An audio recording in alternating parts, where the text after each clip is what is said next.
மஞ்சள் மஞ்சள்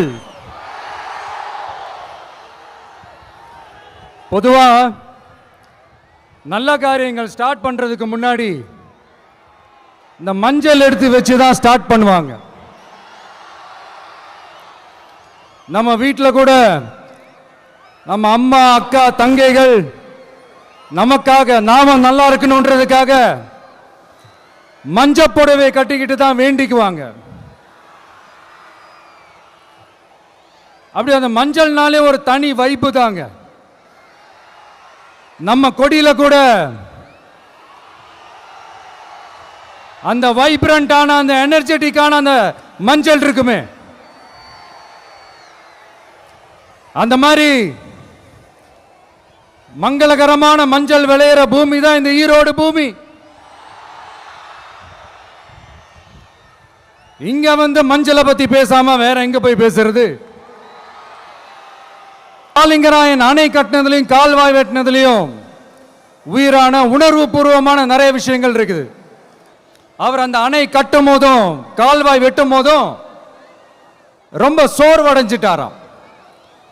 அப்ப அவங்க அம்மா அதை பார்த்துட்டு சொன்னாங்களாம், மகனே காளிங்கா, தயிர் வித்த காசு தாழ்வாரம் வரைக்கும் இருக்குது, மோர் வித்த காசு முகுட வரைக்கும் இருக்குது, அதை எடுத்துக்கிட்டு போய் அணைய கட்டியா கால்வாய வெட்டியான்னு சொல்லி தைரியம் கொடுத்தாங்களாம்.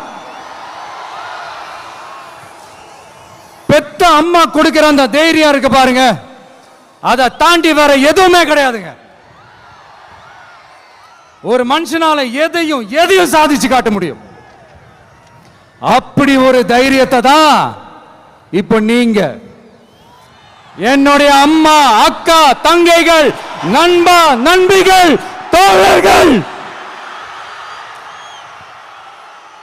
எல்லாரும் எனக்கு கொடுத்திருக்கிறீங்க. அதே தைரியத்தை, அதே துணையா என் கூட நிக்கிறீங்க. இதை எப்படி நம்ம பிரிச்சு விடலாம்? இதை எப்படி நம்ம கெடுக்கலாம்? என்னெல்லாம் அவதூறுகள் நம்ம விஜய் மேல சொல்லி மக்களை நம்ப வைக்கலாம்? என்னெல்லாம் சூழ்ச்சிகள் நம்ம விஜய் மேல பண்ணி மக்களை நம்ப வைக்கலாம்? இப்படி சூழ்ச்சிகளை மட்டுமே நம்பி குழப்ப நடத்துற சில சூழ்ச்சிக்கார கூட்டங்கள் இதை தொடர்ந்து செஞ்சுக்கிட்டு தான் இருக்கு. ஆனா அவங்களுக்கு தெரியாது, இது இன்னைக்கு நேத்து வந்த உறவு இல்ல. கிட்டத்தட்ட 30-33 வருஷத்துக்கு மேல இருக்கிற உறவு. ஏன் நான் சினிமாவுக்கு வந்தப்போ எனக்கு வயசு 10, அப்பல இருந்தே இந்த உறவு ஸ்டார்ட் ஆகி போயிட்டு இருக்குன்னு அவங்களுக்கு தெரியாம போச்சு. அதனால என்ன பண்ணாலும், நீங்க என்ன ட்ரை பண்ணாலும், எல்லாத்தையும் விட்டுட்டு மக்களுக்காக வந்திருக்கிற இந்த விஜய மக்கள் ஒரு நாளும் கைவிட மாட்டாங்க. மக்கள் கூடவே நிக்கிறாங்க, கூடவே நிப்பாங்கன்னு அவங்களுக்கு தெரியாம போச்சு. என்னப்பா நிப்பீங்கல்ல? உங்களை நம்பிதாப்பா வந்திருக்கிறேன். அதான் இந்த சத்தம் தாங்க வாழ்நாள் பூரா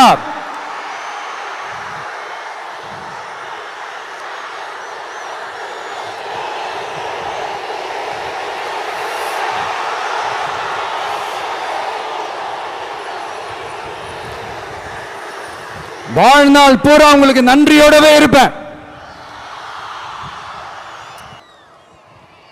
தம்பி கீழே இறங்கு, தம்பி கீழே இறங்குப்பா, பிளீஸ் கீழே இறங்குப்பா.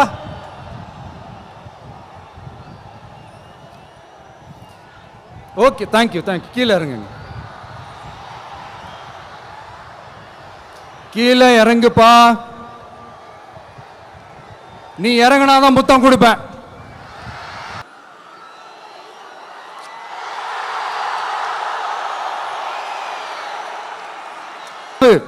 அத்திக்கடவு அவிநாசி திட்டத்தை இன்னும் விரிவுபடுத்தினா அந்த 3 மாவட்டத்தில் இருக்கிற லட்சக்கணக்கான மக்களுக்கு எவ்வளவு பிரயோஜனமா இருக்கும். வள்ளுவர் கோட்டத்துக்கு காட்டுற அக்கறைய இங்க மக்கள் வாழ்வாதாரத்தில் கொஞ்சம் காட்டலாம்ல, ஏன் காட்ட மாட்டேன்றீங்க? இங்க என்ன கவர்மெண்ட் நடத்துறாங்களா இல்ல கண்காட்சி நடத்துறாங்களா? இந்த காலத்துல அதாவது 1920th செஞ்சுரியில் இருந்த ஒரு ஹீரோவையும் பத்தி நம்ம பேசி ஆகணும்ல. ஒருத்தர் இலகிய மனம் கொண்ட ஹீரோனா இன்னொருத்தர் இரும்பு மாதிரி அயன் மேன் தான். எஸ், நம்ம ஈரோடு கடப்பாறை தான்.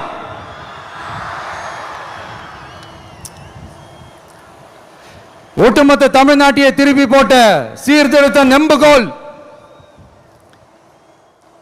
ஈரோடு மாவட்டத்தில் பிறந்த அவர்தான் இந்தியாவுக்கே இடஒதுக்கீடு சம்பந்தமான அரசியல் சட்டத்தை திருத்தறதுக்காக போராட்டம் நடத்தினவர் யாரு?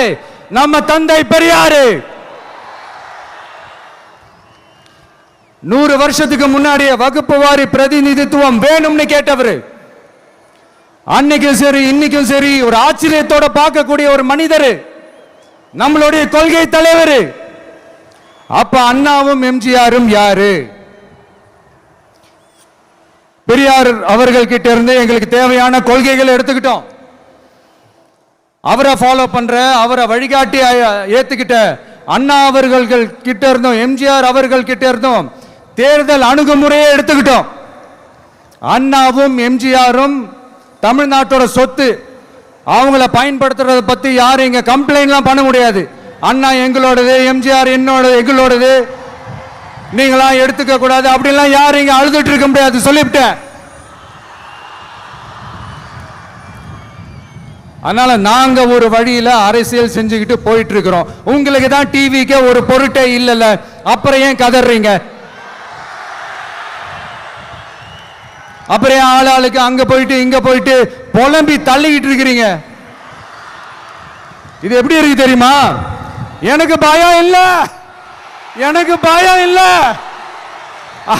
அப்படின்னு சத்தமா சவுண்ட் விட்டுக்கிட்டே சத்தமா பாட்டு பாடிக்கிட்டு இந்த நடுங்கிக்கிட்டே சின்ன பசங்க நடந்து போவாங்க, அந்த மாதிரி இருக்கு.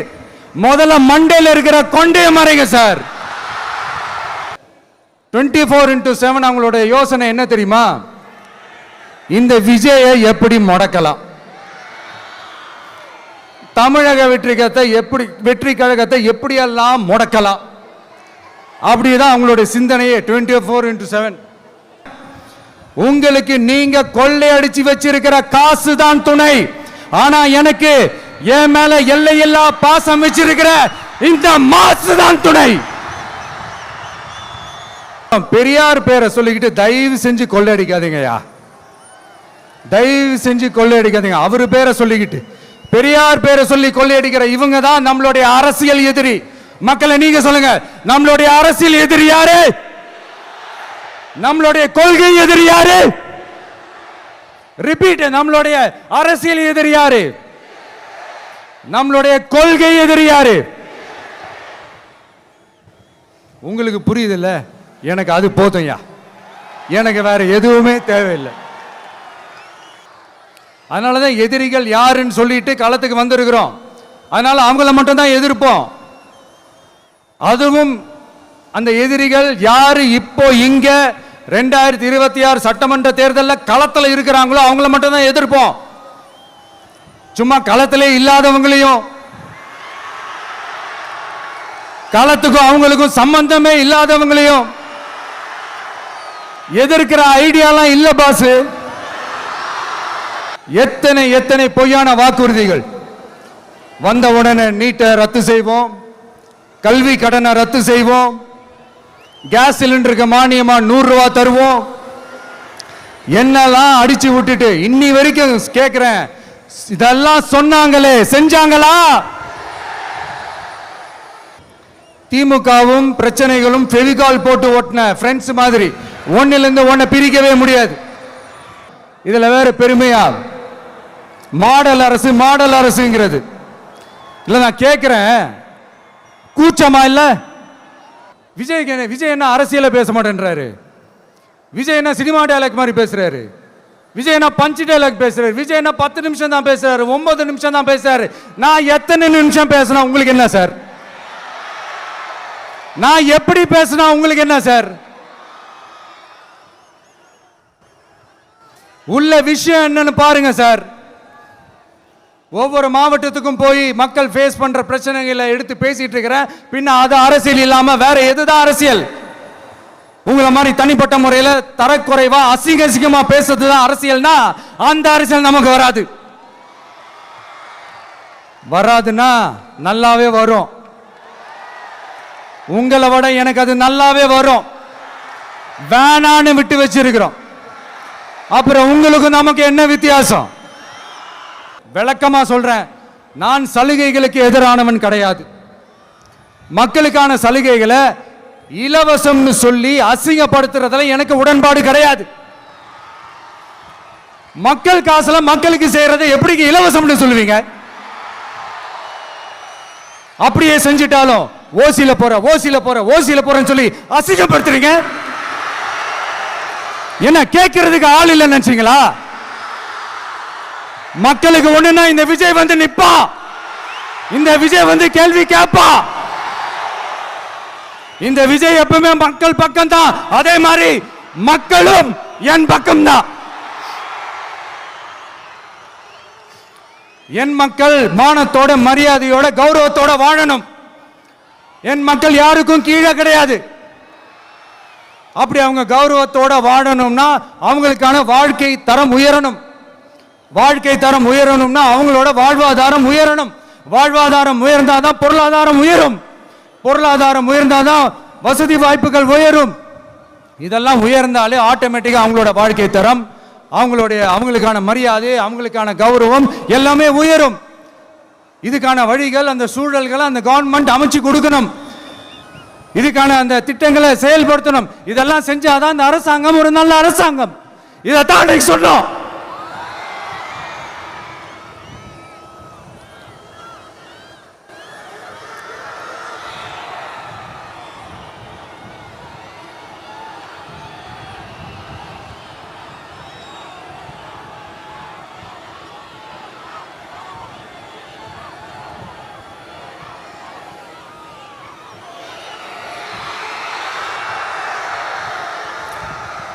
இதைத்தான் இன்னைக்கு சொன்னோம். உடனே சொன்னா மட்டும் போதுமா? எப்படி செயல்படுத்துவீங்க? நாங்க என்ன வாயிலேயே வடை சுடுறதுக்கு டிஎம்கேவா?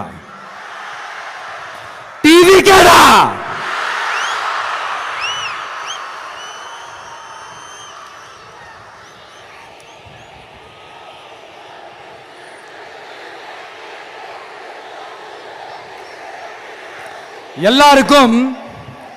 எல்லாருக்கும் நிரந்தரமான ஒரு வீடு இருக்கணும்னு சொன்னோம். உடனே எங்க ஆட்சியிலே நாங்க எல்லாரும் வீடு கட்டி கொடுத்துட்டோமே அப்படிங்கிறது இல்ல. நான் கேட்கிறேன், இங்க உங்களை தான் கேட்கிறேன், இங்க வாடகைக்கு இருக்கிறவங்களே இங்க யாரும் இல்லையா? எல்லாருக்கும் சொந்தமா வீடு கட்டி கொடுத்துட்டாங்களா? அடுத்து வீட்டில் இருக்கிற ஒவ்வொருத்தரும் மினிமம் டிகிரி படிச்சிருக்கணும் அப்படின்னு சொன்னோம். உடனே எங்க ஆட்சியிலே எல்லாரும் டிகிரி படிச்சு முடிச்சிட்டாங்களே அப்படிங்கிற மாதிரி சொல்றது அது உண்மைனா?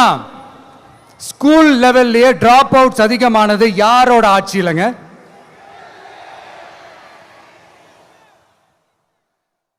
பசங்க பிள்ளைங்க யாரும் ஸ்கூல்ல சேரலன்னு சொல்லிட்டு எனக்கு தெரிஞ்சு 207 கவர்மெண்ட் ஸ்கூல்ஸ் மூடினது யாரோட ஆட்சியிலங்க? இதுல கல்வியில் சிறந்த தமிழ்நாடுன்னு டிராமா வேற. அடுத்து குடும்பத்தில் ஒருத்தருக்கு நிரந்தரமான வருமானம் வரணும், வேலை வாய்ப்பு கிடைக்கணும் அப்படின்னா நாங்க கொடுக்காத வருமானமா, நாங்க கொடுக்காத வேலையா அப்படிங்கிறது. எத்தனையோ லட்சம் காலி பணியிடங்கள் நிரப்புவோம்னு வாக்குறுதி கொடுத்துட்டு ஆட்சிக்கு வந்தீங்கல்ல, எத்தனை லட்சம் காலி பணியிடங்களை நிரப்புனீங்க? அட்லீஸ்ட் 1 லட்சம் காலி பணியிடங்களாவது நிரப்புனீங்களா? இதெல்லாம் சொல்லிட்டு மக்களை ஏமாத்துறது யாரோட ஆட்சியிலங்க? அடுத்து ரொம்ப முக்கியமா, பெண்களுக்கு பாதுகாப்பு இல்லை, சட்டம் ஒழுங்கு சரியா இல்லைன்னு சொன்னா தமிழ்நாட்டில் பெண்கள் பாதுகாப்பு தான் அதிகமா இருக்குதான். நீங்க சொல்லுங்க மக்களே, பெண்கள் பாதுகாப்பு இருக்கு? சட்டம் ஒழுங்கு சரியா இருக்கு? அவங்க சொல்றது உண்மையா? அவங்க சொல்றதை நீங்க ஏத்துக்கிறீங்களா? சத்தமா கேக்குதா சார்? இதுதான் ரியாலிட்டி, இதுதான் நிஜம்.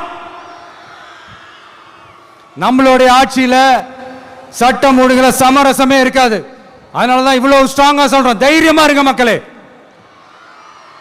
நான் கூட யோசிப்பேன், எம்ஜிஆர் அவர்களும் மேடம் ஜெயலலிதா மேடம் அவங்களும் ஒரே வார்த்தையில சொல்லி இந்த திமுகவை காலி பண்ணாங்கல்ல. நான் கூட யோசிப்பேன், ஏன் இவ்வளவு ஹார்ஷா பேசுறாங்க, ஏன் இவ்வளவு ஹார்ஷா அவங்கள திட்டுறாங்கன்னு யோசிச்சது உண்டு. இப்பதானே புரியுது. அவங்க ரெண்டு பேரும் சொன்னதை இப்ப நானும் ரிப்பீட் பண்றேன். திமுக ஒரு தீய சக்தி, திமுக ஒரு தீய சக்தி, திமுக ஒரு தீய சக்தி, திமுக ஒரு தீய சக்தி, தீய சக்தி, தீய சக்தி, தீய சக்தி. என் நெஞ்சில் குடியிருக்கும் ஈரோடு மக்களே,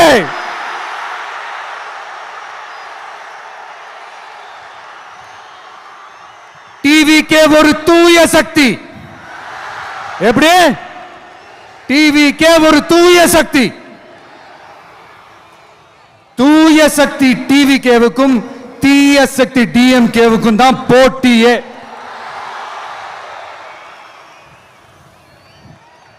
என்ன முடக்கலாம்னு நினைக்கிறீங்க, ஆனா இந்த சத்தத்தை ஒரு நாள் உங்களால முடக்க முடியாது. மக்கள் விரோத திமுக அரசை வீழ்த்த மக்கள் சக்தியான நம்மளால மட்டும்தான் முடியும். அண்ணன் செங்கோட்டையன் அண்ணன் அவர்கள் நம்ம கூட வந்து சேர்ந்தது நமக்கு ஒரு மிகப்பெரிய ஒரு பலம். அந்த மாதிரி செங்கோட்டையன் அண்ணன் அவர்கள் மாதிரி இன்னும் நிறைய பேர் வந்து சேர இருக்கிறாங்க. அவங்க எல்லாருக்குமே அந்த உரிய அங்கீகாரத்தை கொடுப்போம்.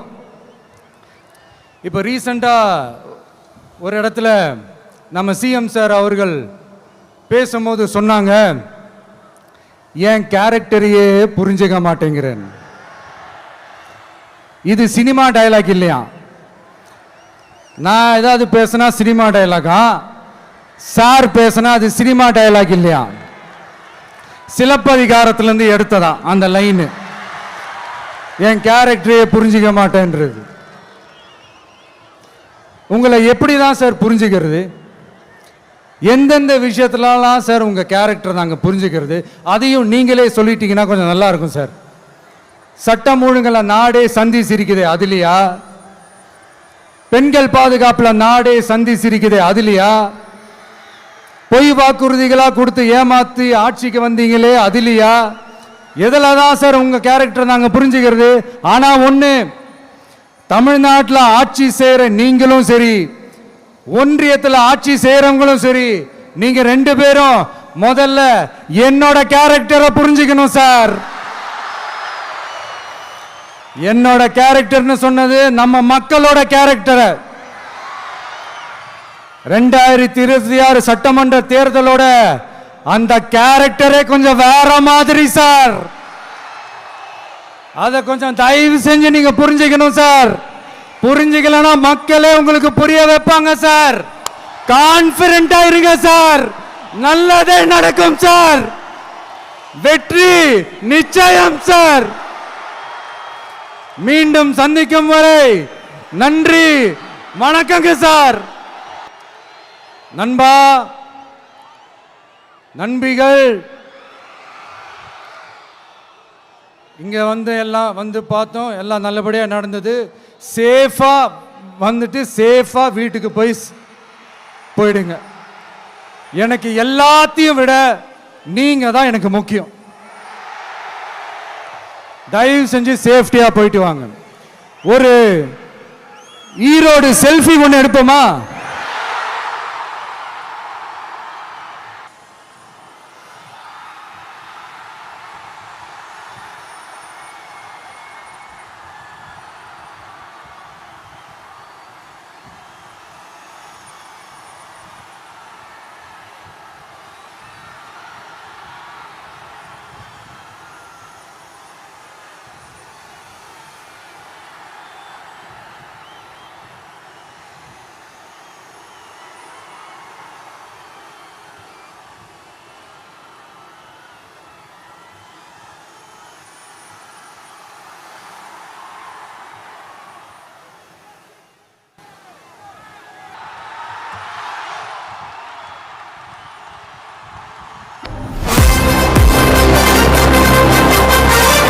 இரண்டாயிரத்து 26 சென்ட் ஜோர்ஜ் கோட்டையில் முதலமைச்சராக தலைவர் வருவதற்காக அண்ணன் செங்கோட்டையிலும்